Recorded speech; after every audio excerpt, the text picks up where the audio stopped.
democracy, both at the level of the Senate and the House of Representatives, where we have witnessed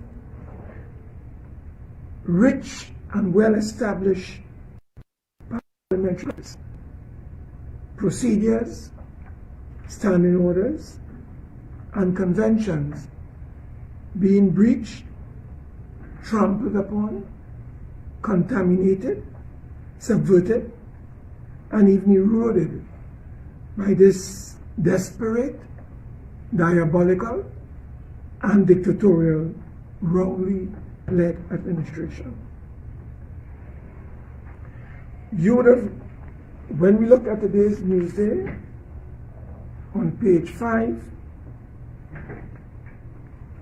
we had to protest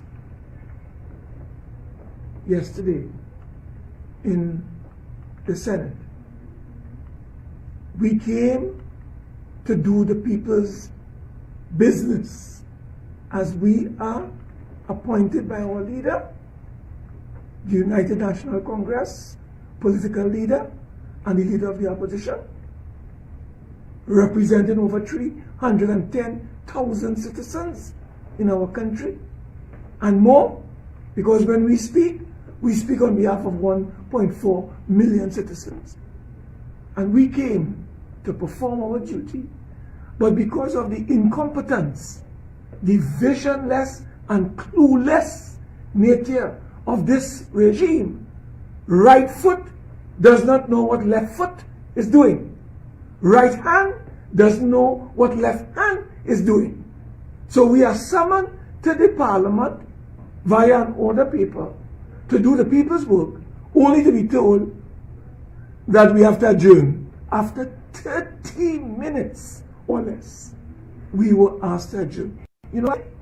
Because Camille Robinson Regis, the Minister of Planning and Development, leader of government business in the other house, suffering from a bout of Bazo B and Malka B as a result of what happened in that house when the opposition had to leave because of the abuse, which I'll address shortly, committed by the PNM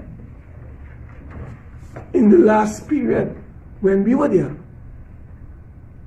This lady, not talking to the leader of government business in the other house, adjourned the house to the same day, Wednesday, the 30th of June, at 10:30.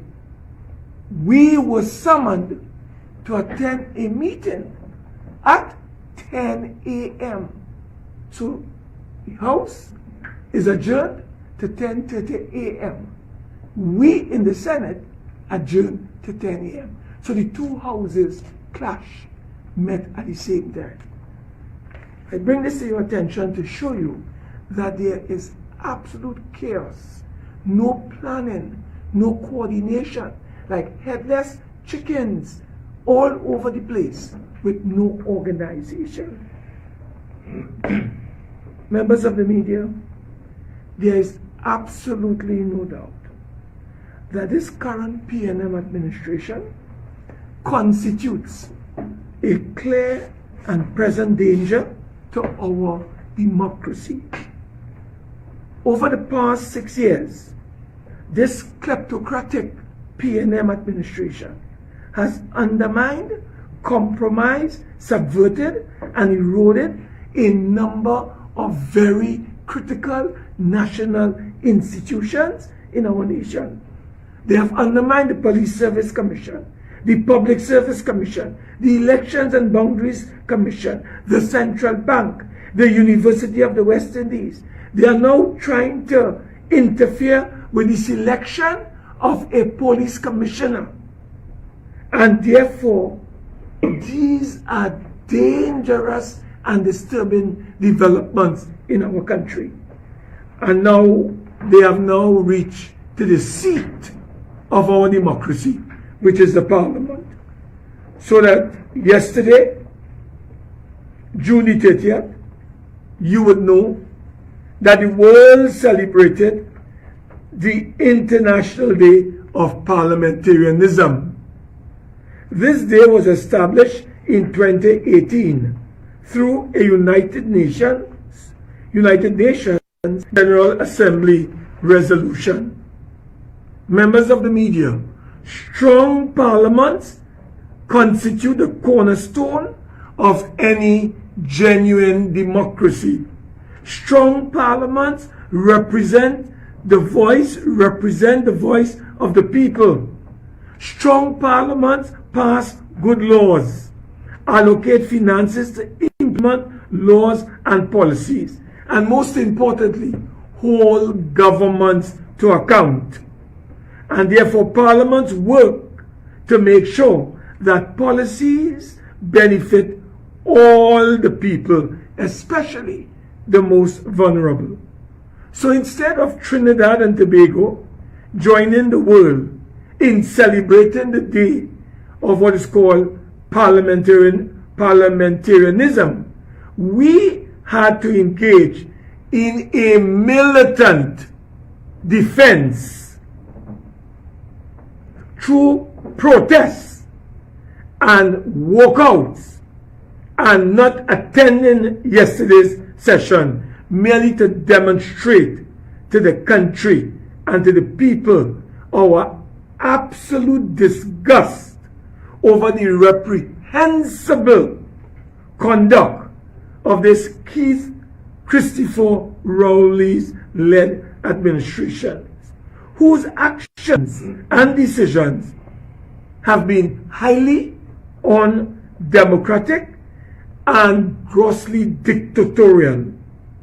We are now engaged in a monumental struggle in this country to defend our nation's democracy from this rampaging modern dictator who believes he's an emperor, who has no tolerance for dissenting views and other opinions, and who has done everything in his power to insult, to bully, to cajole his opponents simply because they have a different view. We have a different view from him. The Rowley administration has done everything in its power to try to silence the official opposition. They have attempted to insult, degrade, denigrate everyone who has expressed a different point of view. They have also used, conveniently, COVID-19, the COVID-19 pandemic, as a cover to truncate and reduce the people's representatives' speaking time for almost 2 years. Almost 2 years. But you know what? Whenever it suits their convenience, state of emergency, public health regulations, they simply use their majority in the parliament to adjust speaking time. Members of the media, members of the public, this is wrong, this is dangerous, this is disturbing, this is concerning. We must pay attention to this development and to these developments and to address them frontally, my brothers and sisters.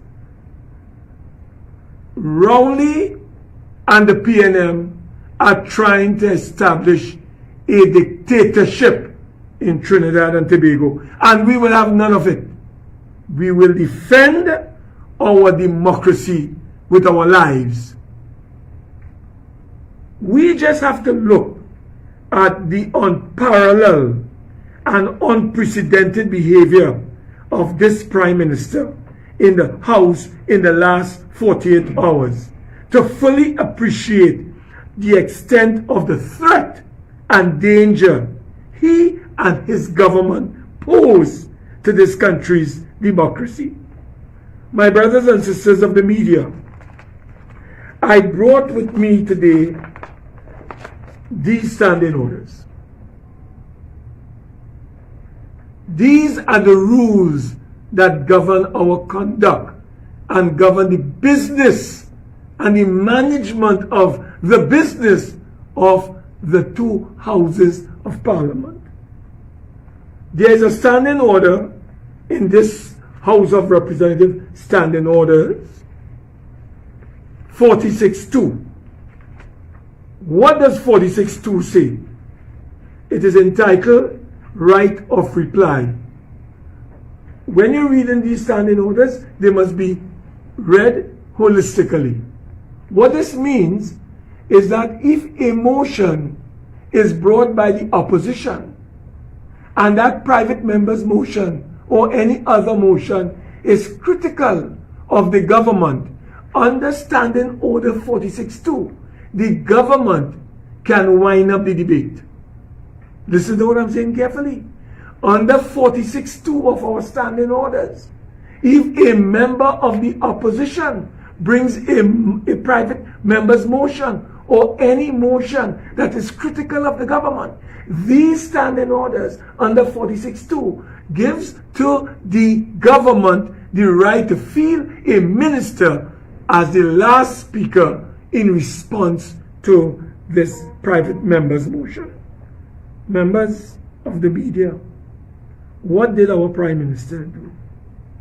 Our Prime Minister hijacked the debate by invoking 46.2, which is not applicable to government matters. We had a motion on a report on the Tobago Autonomy Bill, which was before the Parliament, the House of Representatives. That is a motion that is not being critical of the government. That is a motion that the government is seeking to get consensus and passage on. So what did the Prime Minister do? The Prime Minister, through his leader of government business, invoked 46.2 and literally and prematurely brought the debate on these two very important Tobago Autonomy Bill to an abrupt end. You know why? The Prime Minister is mortally afraid of the United National Congress. The Prime Minister is mortally afraid of anyone speaking after him. So what did the Prime Minister do? He wrongly misused and applied, with, of course, the concurrence, I would say, of the House. And I want to ask the Speaker at this point, as a former Speaker, to another Speaker, explain to Trinidad and Tobago how this was allowed to happen. Could the Honorable Speaker of the House indicate the application or the misapplication of Standing Order 46.2 by the Prime Minister? We need her as the presiding officer to explain to Trinidad and Tobago, because the citizens are confused over this matter. Our political leader and the opposition leader was still to speak. She had not spoken.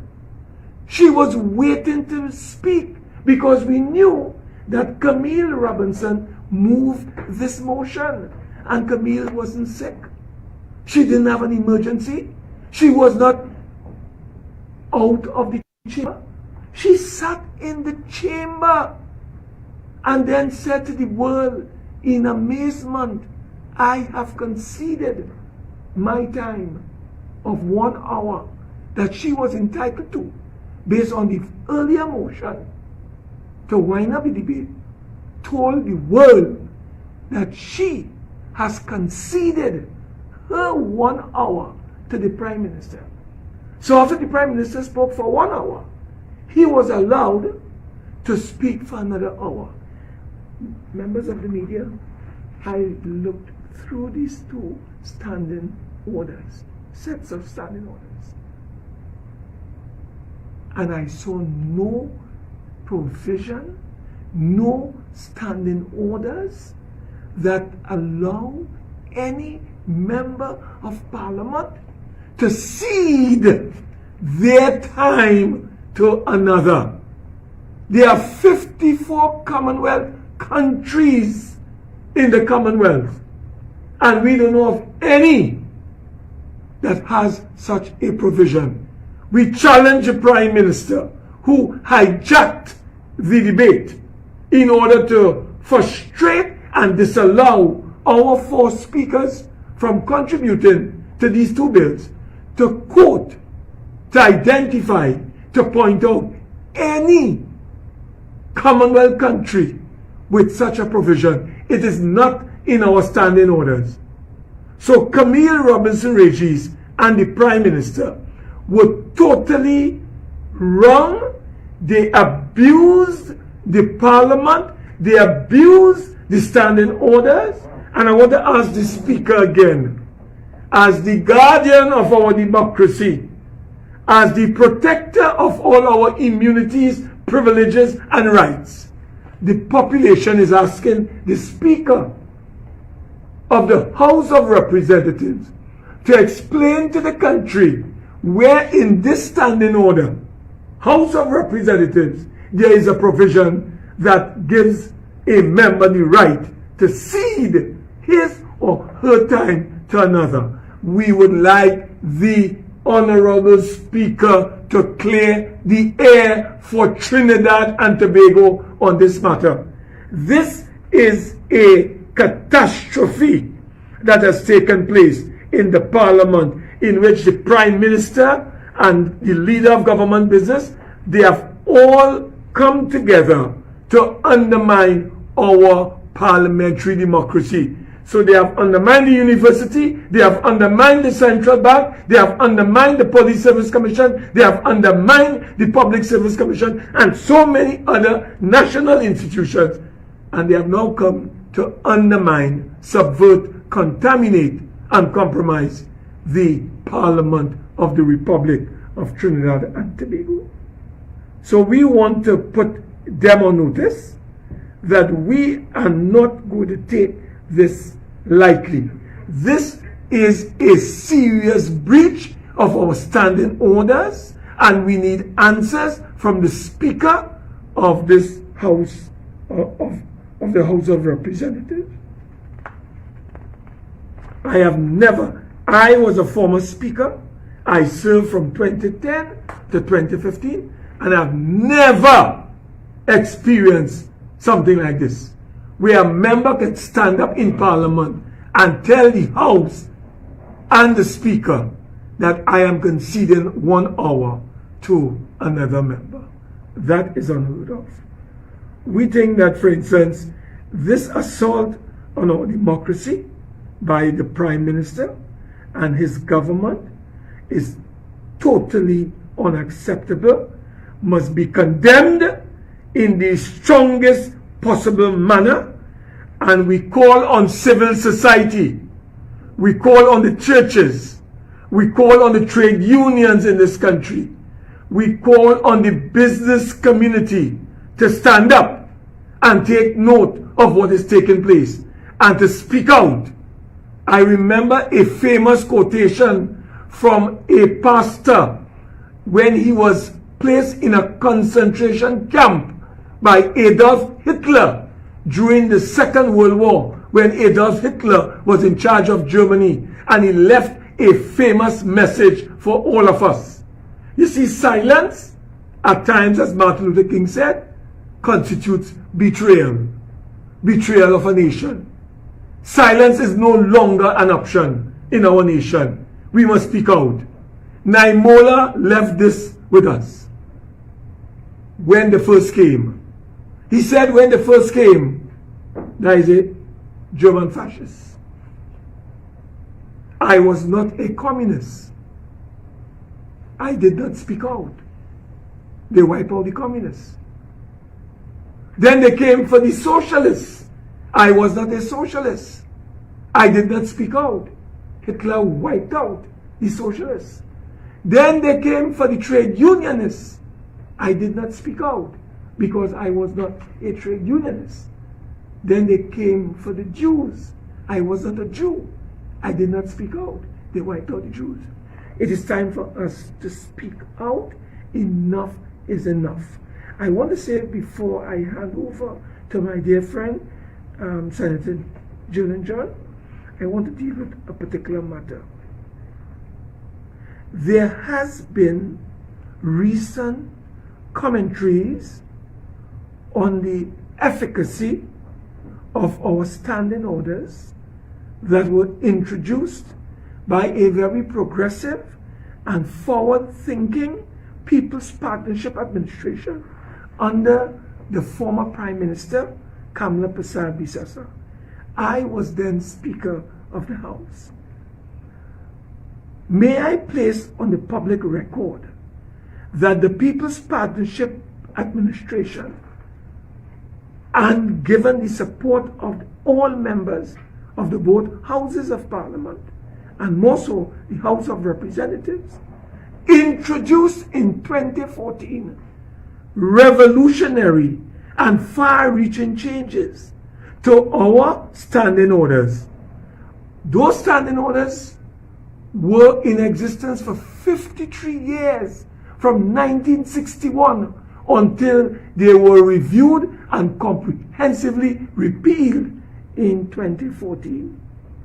These standing orders enriched our democracy and placed a almost bulb or a light on what is called the principles of transparency, accountability, good governance, and probity, all in the interest of enhancing and developing our democracy.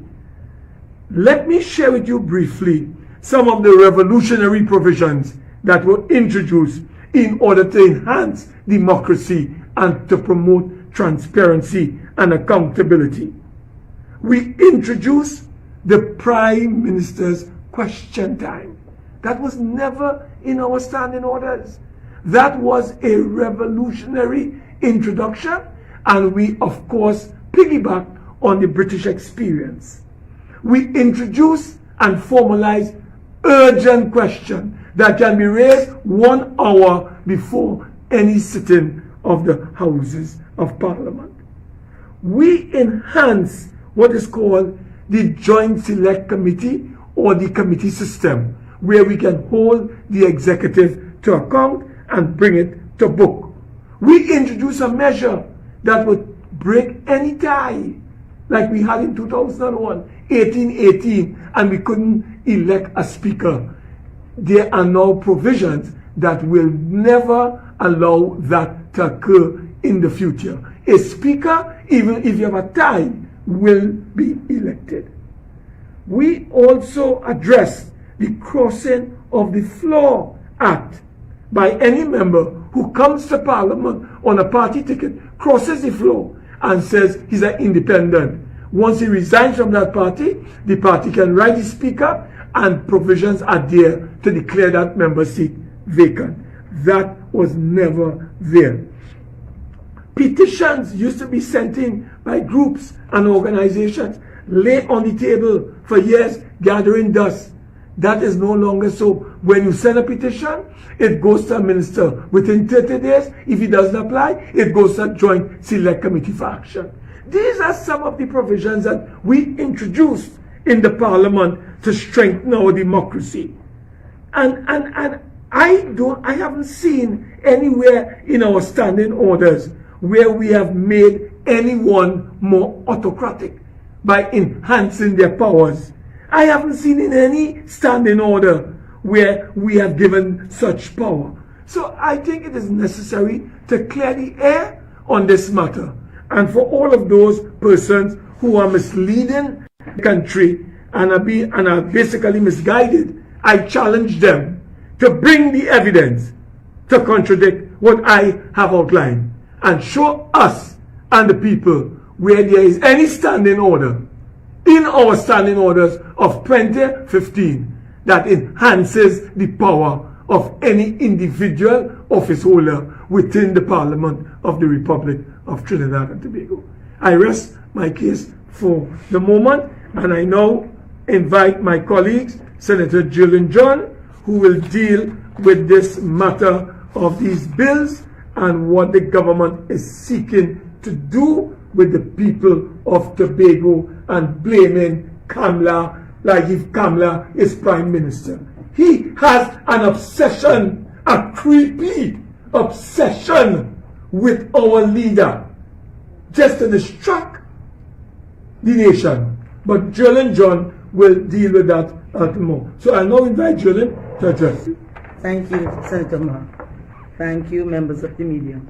Well, I mean, in picking up from where Senator Mark has left off, relative to what happened, what transpired in the lower house, the honorable leader of the opposition was prevented, or obstructed, or disallowed from making a contribution which he was very prepared to make in the lower house on either Monday or Tuesday of this week, as it related to the report that was before the House relating to the Constitution Amendment to Tobago Self-Government Bill, 2021. Well, that report, and of course the companion bill, the Tobago Island Government Bill 2021. Now, yesterday, the leader of the opposition would have held a press conference because, of course, she had to come to the country and, well, explain what would have transpired in the Parliament on Monday. Coming out of that, I think the Prime Minister subsequently had a press conference, and this is the headline: Kamla trying to mislead Tobago. Now, this I find to be misleading, quite frankly, and I don't blame it on the media in any way. I think that would have come out of a statement by the Honourable Prime Minister. Now, this is not, as Honourable Senator Mark would have said, this is not, the bills that are before the Parliament has nothing to do with the leader of the opposition from the point of view that she is responsible for these bills. Really and truly, the bills before the Parliament are usually the expression in law of a government's policy. That is what it is. The leader of the opposition had nothing to do with the government policy. The government would have decided how they interpreted what self-government or self-determination of Tobago meant. And in determining that, it ended up in these two bills that are now, I think, in the committee stage in the Parliament. Now, I have the quote here also, coming out of what would have transpired in the lower house. Democracy dies in darkness. That's the tagline for the Washington Post, that famous newspaper. And it's really a very fragile thing. And everybody, all of us, it behoves all of us to be vigilant when it comes to where we are going as a democracy. Now, the Prime Minister, in his winding up on Tuesday, spoke about, he referenced the Congress, the U.S. Parliament, and he spoke about, well, why isn't the opposition, I think, presenting? Why aren't they here to present? Because in the U.S. it is the protagonists, it's a battle between the protagonists, the Republicans and the Democrats. And that is true for Trinidad in terms of we have the PNM and the UNC as the premier parties, the foremost political parties. But notwithstanding that, what I think the Prime Minister omitted to speak about is the fact that I've seen U.S. President after U.S. President, even to the current President, who in wanting to pass his agenda, to get his legislative agenda, to the floor of the Senate successfully, or of the Congress successfully, he meets, the Democratic President meets time and time again in the White House with members of the Republican Party. And that's what you have to do. What you need is a bipartisan bill, or you want to go to the floor of the Parliament fairly confident that you are going to get the bill passed. And I think the Prime Minister would have missed an opportunity, which where he could have patterned, I think, from the former Chief Secretary London, where in between I think 2013, they started in 2013, into 2014, and in 2016, Mr. London would have laid a bill before the Tobago House of Assembly, which became the Tobago Bill, which became the Tobago House of Assembly Bill 2016. Right? Mr. London would have handed this to the Prime Minister at the time, Dr. Keith Keith Rowley. And how did this bill come about? It came about at the time in 2016. Mr. London said, I think that we're at a point where we can say the destination is close. That was in 2016. He paid tribute to Mr. A.P.T. James and A.N.R. Robinson for the journey they took from 1977. And he spoke about this forum of the people, the political parties, which came together in Tobago during that time to hold 40 meetings. What that means, that's unity and bipartisanship to come out with a result. So eventually, this bill went to the floor of the THA and it was passed unanimously. Unanimously. Now in this amendment, the constitutional amendment bill, there will be an incursion into the constitution. So there is need for 9 additional votes from the opposition. And all that the leader of the opposition has been saying is that we are listening to what you have to say. Now I was looking at the Honorable Attorney General, whether it was, when he spoke, I think it was Monday or yesterday, when he was talking about the companion bill. They are waiting on the amendments. Which amendments he's waiting on? At the time when we had those, we were meeting as a joint select committee, persons from Tobago, Mr. Ho Choi Charles and others, would have asked for 2 more weeks. Now these bills are languishing on the floor of the committee in the Parliament, with no one being any the wiser as to the future of these very circumstantial bills. They are consequential bills.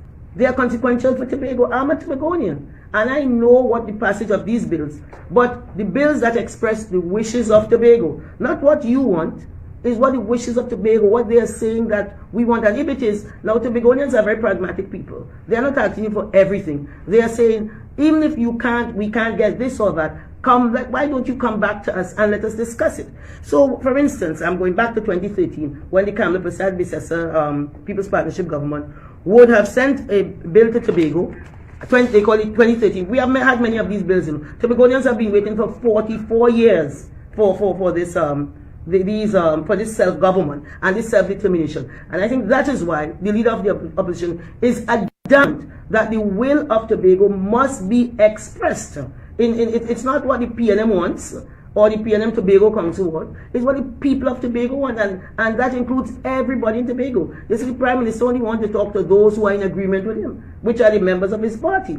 But anybody who he thinks goes counter to that, and that's why he went to the floor of the Parliament and he spoke about Dr. Winford James as someone who lost his deposit, and Dr. Vanus James, who is from Charlottesville, with a very brilliant guy. You know what it is today? A PhD coming out of Charlottesville. You have to be bright. Saying that he was with on the PDP's platform. Who is the next one? That this guy, Mr. Farley Augustine, is young and disrespectful. And Ho Choi Child is just full and tired. I mean, what are you doing? You understand? What are you doing? And you want a bill to pass. A bill by the people, for the people. That is what Tobagonians are asking for, self-determination. They are not asking for secession. I'm hearing them going for secession, talking about secession, because everything wherever they think people are not in agreement with them, they go into all this distraction and old talk and by the way talk. But I'm coming back to the 2013 bill that Kamla Prasad Bisesa would have presented. She had offered to the Tobago House of Assembly 8% of the national budget. What the government is now offering is 6.8% of the national budget. Now Tobago didn't say we want it or we don't want it, but Tobago is saying, come back to us. They have come to the point that they are saying, one or two are saying, we reject these things out of hand. But there's someone saying, come back to us. Then Kamla Prasad Bisesa also offered 8% of the Heritage and Stabilization Fund. She had offered legislative authority over the 11 miles of maritime space. Now, the Tobago, what the PNM government is offering is 11 miles of administrative authority over the maritime space. It means that Tobago cannot make laws. So if they want to create a marine park or develop what is called the blue economy, they can't. Tobago, in terms of this self-determination, has always been concerned about being this ward of Trinidad, and that is embedded in the Constitution. Tobagonians are very pragmatic, they are arrogant people. They are saying, we too contribute to the national economy. And all we want to know is what we want to know our boundaries and what they mean in terms of resources. We want the resources to be quantified, so we can know what do we contribute, and that we are not dependent of Trinidad. Of course, we want to do that within the unitary state of Trinidad and Tobago. There was never any talk within this rounds of secession, and I don't know where the PLM government is going with that. I know it is all about deflection and distraction. So the position of the UNC is, Kamla Persad Bissessa is not trying to mislead Tobago. Kamla Persad Bissessa is making a stand. In 2013, when the UNC would have offered, as I said, this 8% and whatever, it's a far superior offer to Tobago. There was an election just around that time, and the tagline was "In defense of Tobago." Well, now the UNC is standing up in defense of Tobago, and the UNC is saying anything cannot go, right? We must express the will of the Tobago people, and that means going back to the Tobago people with whatever is contained in your Constitution Amendment Bill and in the Tobago Self-Government, the Island Bill. Whatever is in it, go back to the people. What the Attorney General now, they have gotten is that anybody can write in, and he's willing to take those amendments in his name, and the UNC should send in the amendments. No, the UNC isn't playing that game with them. We don't have time for that. We are saying you go back to the people, you look at what the Tobago Congress had said, or the Tobago Alliance of Political Parties had said in 2016, what you said in 2018, and what is now there. You do a gap analysis, you go back to the people, and you get the same unanimous consent that Mr. London was able to get out of Tobago. Let us try and get to that. As I said, Tobagonians are very pragmatic. They have waited for 44 years, so they are willing to wait just a little bit longer for there to be consensus on these bills. Thank you.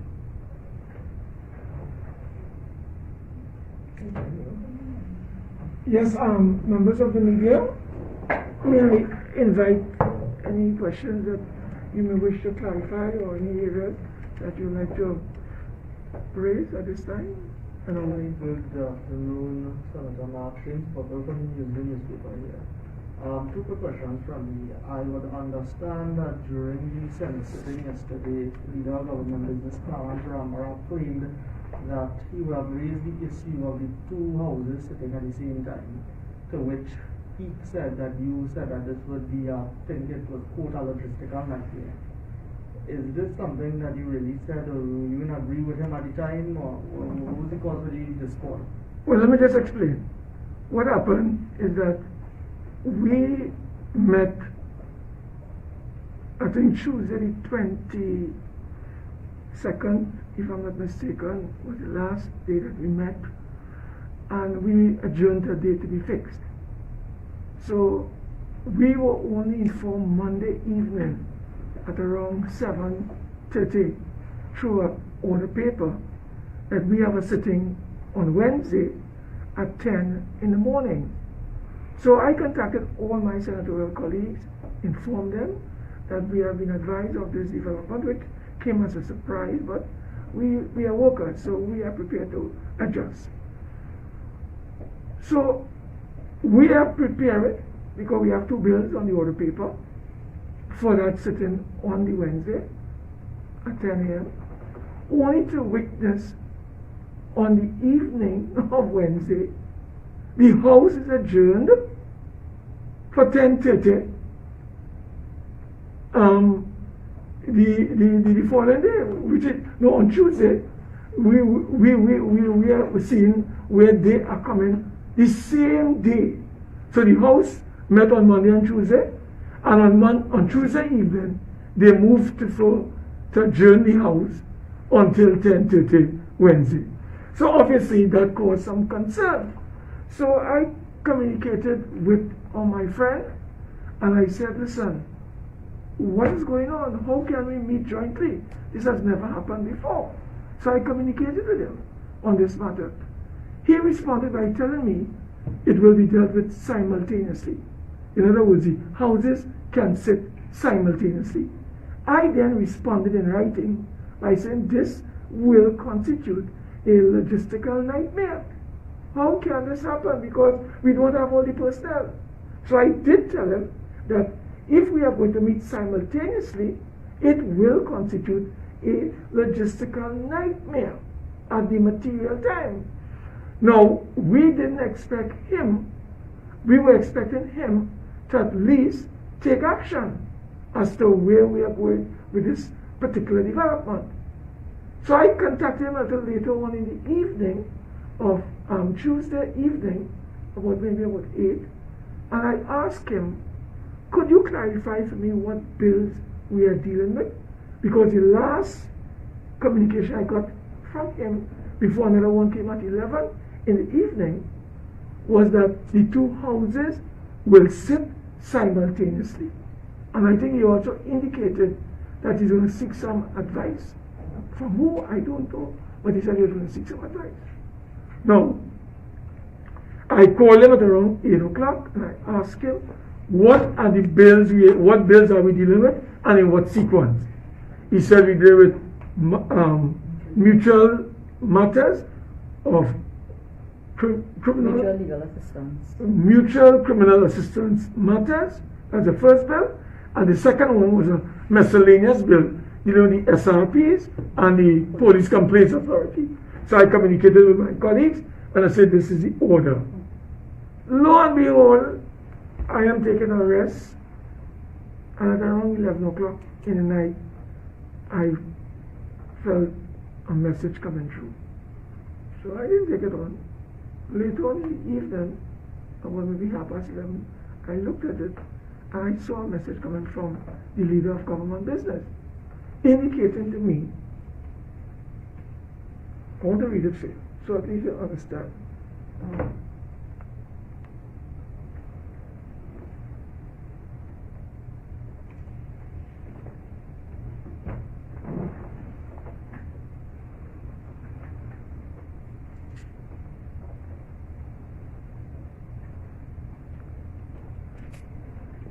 Good night.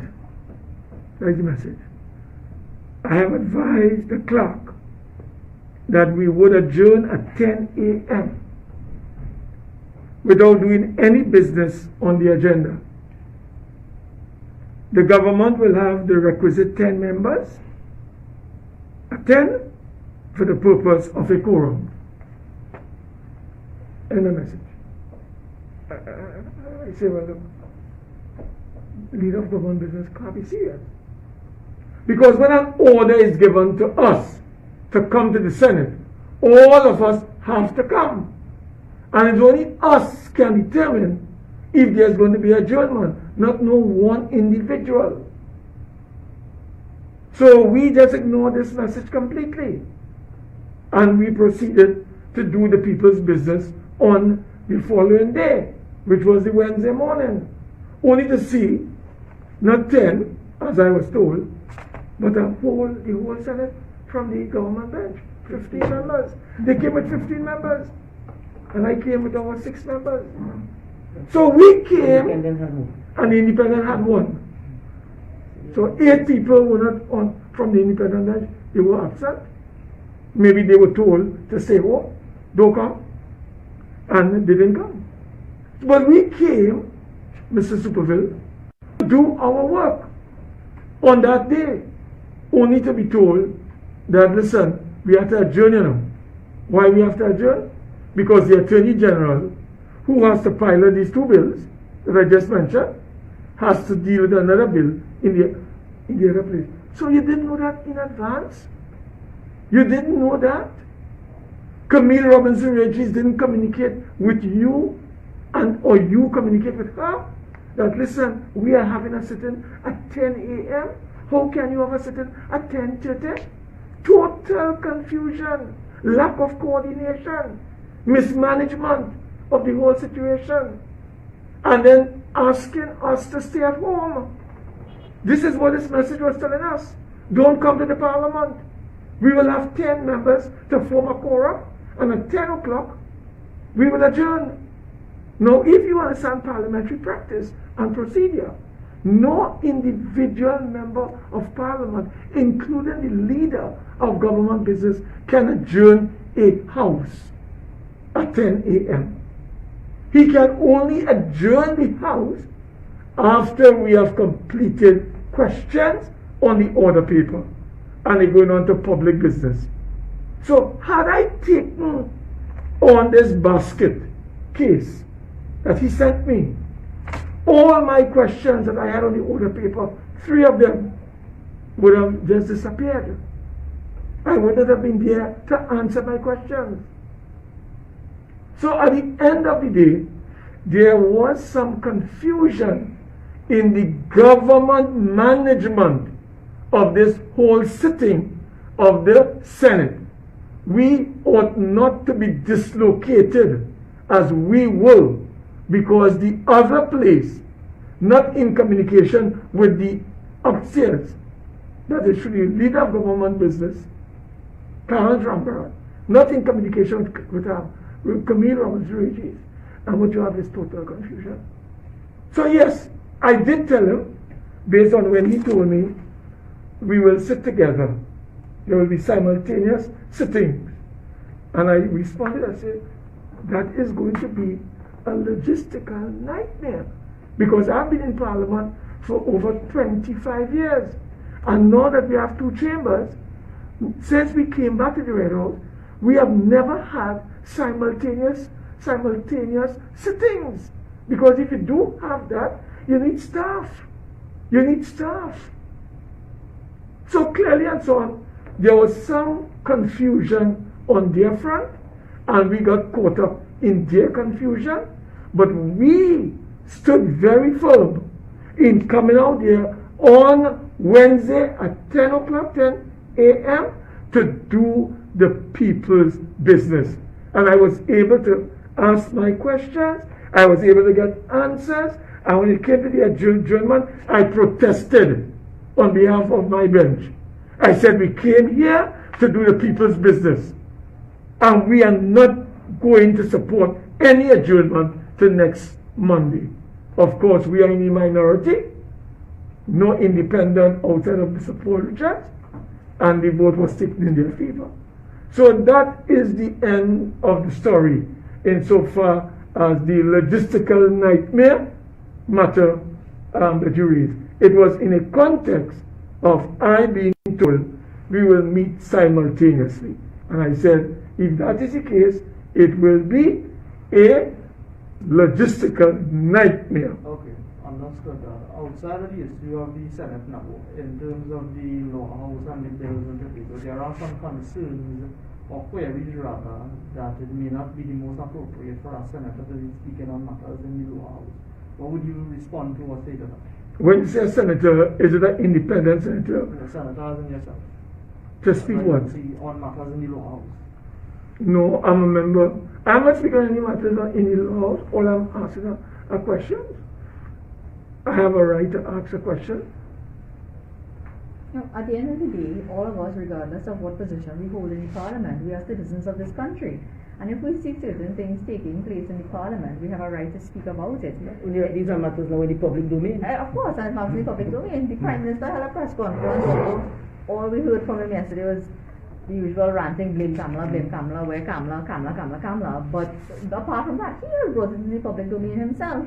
And, getting back to the issue of the Senate, the House decided, and we are affected by it. We are affected what happened in the House because they decided to change the rules of debate mid-game. It's almost like you have a football game and somebody decides when you have 15 minutes left to play that they're going to change the rules to give themselves extra time to kick around the ball and try to score a goal, because that's exactly what happened.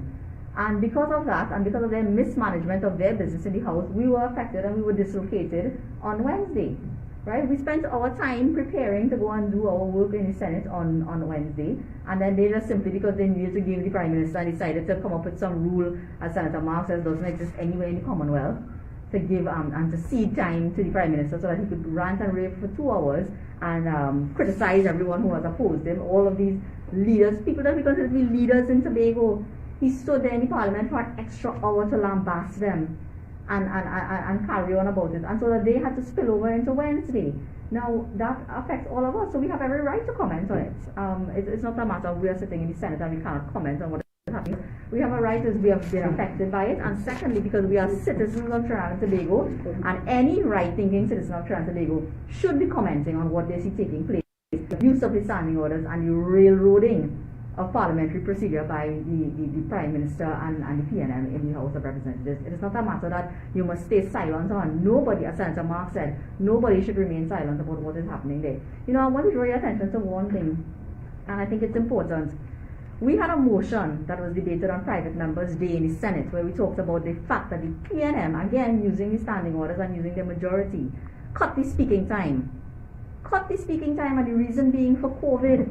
We cannot stay here so long. We cannot keep the staff here late, and everybody needs to get home. And there was no state of emergency when that rule was instituted. We again were dragged over the coals in the Senate and criticized by every single one of the PNM senators for raising the issue of we should be allowed to speak and we should be given our full speaking time to debate very important bills.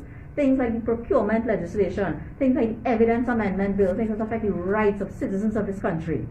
They insisted that we be restricted to 20 minutes and 30 minutes of speaking time in the parliament to deal with those important bills. But when it suits their need, they could give the Prime Minister 2 hours to stand up and talk and have to say nothing about the bill but to criticize everyone who has opposed the PNM and to say that only what the PNM Council wants in Tobago and not what the people of Tobago want. Right? It is hypocrisy at its highest.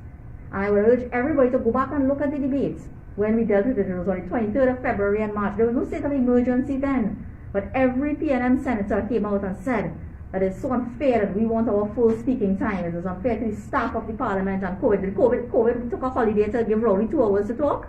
And for the country, to everybody to sit down there. They weren't concerned about COVID and the time of speaking time in parliament then. But when we want to debate the people's business and put forward the important issues in the laws that they are passing through parliament, like procurement, they will run from accountability and transparency and curb the speaking time of the opposition to not face us and not face and answer hard questions in the parliament. But they will extend speaking time for 2 hours for the Prime Minister to stand up and basically try to campaign to Tobago and try to convince people of Tobago that he has their interests at heart when all of the leaders in Tobago have come out and said that they do not believe in it. And that is what they did on Tuesday. And so we have every right to speak about it because we are all affected by it. Brother Superman, Yes, sir. I want to be very modest and humble at the same time. When I sit here, I not sit as a senator, but I served for 5 years as a speaker in the House of Representatives. You see the document that I quoted from? I was the chairman of the Standing Orders Committee that dealt with this. And I had the privilege of presiding in the House of Representatives in March of 2014 when these standing orders were unanimously agreed and approved. So I am not just coming from the perspective of a senator and a citizen who have a right to comment on matters that are raging in the public domain, but I come from experience and I come from a perspective of living this experience as a speaker between the years 2010 to 2015. So I think I have some authority to speak on an issue like this and to ask questions as a former speaker to a current speaker so that the public could be advised on why certain decisions were taken. So I just wanted to share it with you as well. Understood.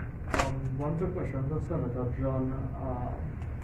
I know that the will of Tobago is something that has come up over the past couple of days and weeks, both on the opposition and the government. And just wanted to know what, in your view, is the will of Tobago? Go ahead. Well, the will of Tobago was expressed in what came down in Tobago accepted that this document, the Tobago House of Assembly bill, the bill number 1 of 2016, they had decided after the meeting of the Forum of Politicians, of Political Interests and Civil Society, they had said this bill best encapsulate what was their will.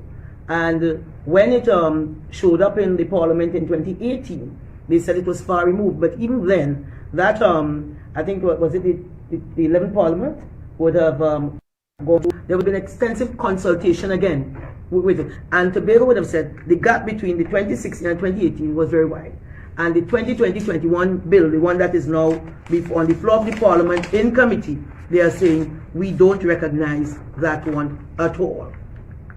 Right? This is far removed. So they are saying this does not express, and more than anything, it is all wrapped up in the what they call the self-determination and equality of status. That is I think captured in clause 4 and 5 of the Constitution, right? Where Tobago is seeking equality of status, not to be, they don't want to be seen as a dependent of Trinidad, right? So the what do you call it?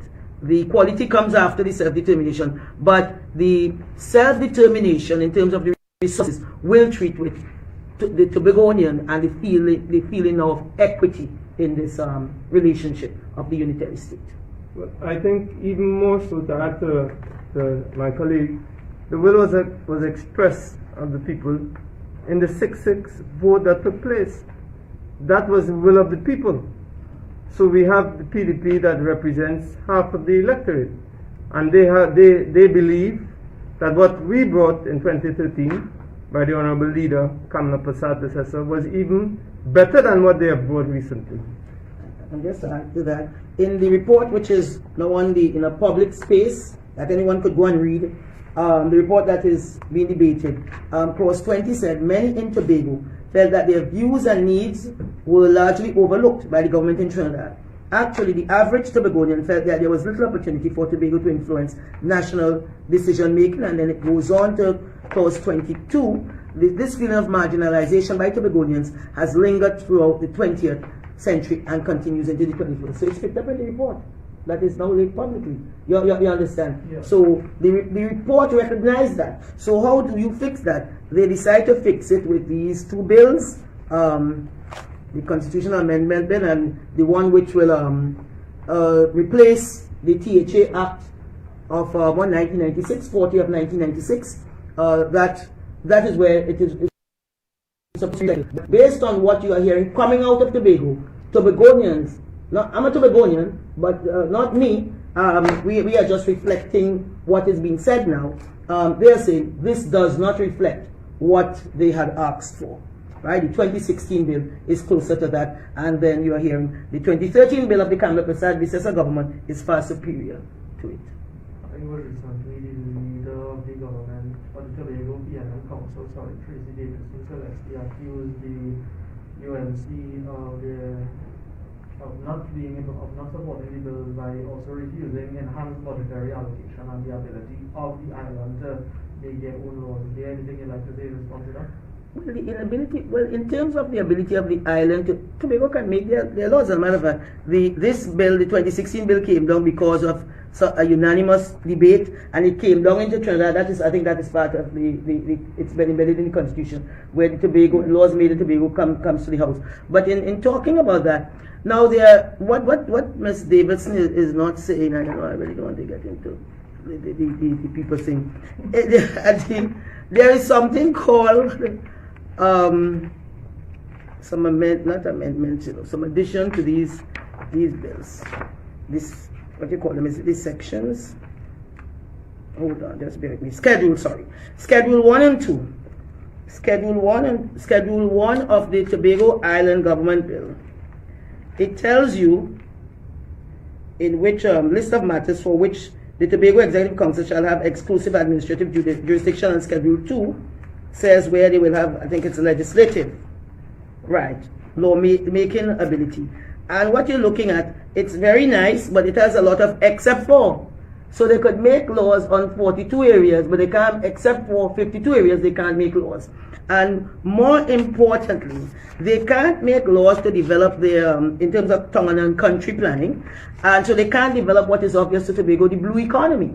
You understand? So you have to say, the laws you could make doesn't make sense, and then you cannot make laws that are in conflict to Trinidad and Tobago, and your laws still have to be approved by the cabinet of Trinidad and Tobago. So it is not self-government, really and truly. Tobagonians are saying we want to go as far within the context of autonomy as we can. I think in the 2016 bill, it had where eventually the laws of Tobago would have superseded the laws of Trinidad, meaning they will go along making their laws, and as they go along, they would have taken out these laws from the laws of Trinidad and Tobago then. That's what they said in the 2016 document that came down here. But that is not what is here now.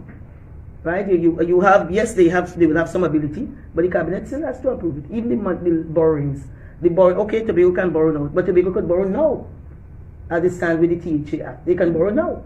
And they can borrow with approval from the Minister of Finance. And it's the same thing in this proposed bill. It is the same thing. You know. But I suppose once you remain in the unitary state, there must be some kind of guidance and oversight, because you are borrowing as a country, and it has to be with your credit rating and so on. But these things have to be worked out. You have to sit down and work them out. You can't just go to the parliament with the bills that nobody knows, Tobago doesn't know what is in them, and then you are saying, we are willing to take amendments while the bills are on the floor. No, that is not good. That is actually very disrespectful to Tobago. May I say something? You know, people are asking whether the conduct, behavior of the Prime Minister and his leader of government business in the other place, whether it was a mistake, whether it was ignorance, or whether it was deliberate. Was it premeditated? Was it calculated by the government to deliberately do that, to undermine the parliamentary democracy of our country? I want to tell you in closing, there's a court matter involving the selection of the Commissioner of Police. And in that court matter, I was shocked when I read that no one should be appointed as a chairman of the Police Service Commission who had previously served for 3 years in a public office under the control of the executive. Did not the Prime Minister know this when he appointed a lady called Bliss C. Prasad to become chairman of the Police Service Commission? Didn't he know this? This lady was appointed as chairman of the Police Service Commission when she was an existing director on the Shagaramas Development Authority Board. She was serving two masters, serving the president who appointed her and serving the Prime Minister on the Shagaramas Development Authority Board. I raise this to tell you, these acts by the Prime Minister and his band of merry men and women does not appear to be a mistake. It appears to be a deliberate and calculated and premeditated attempt to undermine our democracy. That is the question that people are asking, and they are asking whether these actions and decisions on the part of the Prime Minister is deliberate and calculated to achieve his objective of transforming Trinidad and Tobago into a full-fledged dictatorship. And that is why I raise this question in closing. Why did he appoint this lady to be chairman of the Police Service Commission when he knew that there is a position as it relates to not putting somebody there who is serving in public office? So I just want to say that in closing. Because this Prime Minister, I am warning Trinidad and Tobago that this Prime Minister is up to no good. And I want to let the public know that the time has come for us to do what the former Prime Minister was warning us about. Patrick Manning, may his soul rest in peace, described this current Prime Minister not only of guilty of wajang conduct and behavior, but when you disagree with him, he becomes a raging bull. I think that the time has come for the citizens of this country to cage this raging bull. Thank you very much, members of the media.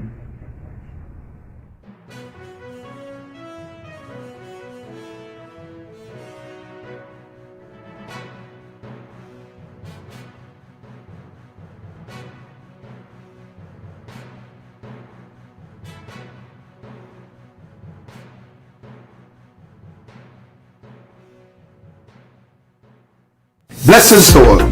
Welcome to Facts, Not Fiction. Join me this Thursday the 1st at 7:30 p.m. sharp. Yes, 7:30 p.m. sharp. As we discuss, my friend help my friend, and my friend win my friend, and my friend share with my friend. This Thursday, 7:30 p.m. sharp. As we discuss facts, not fiction. I'm out.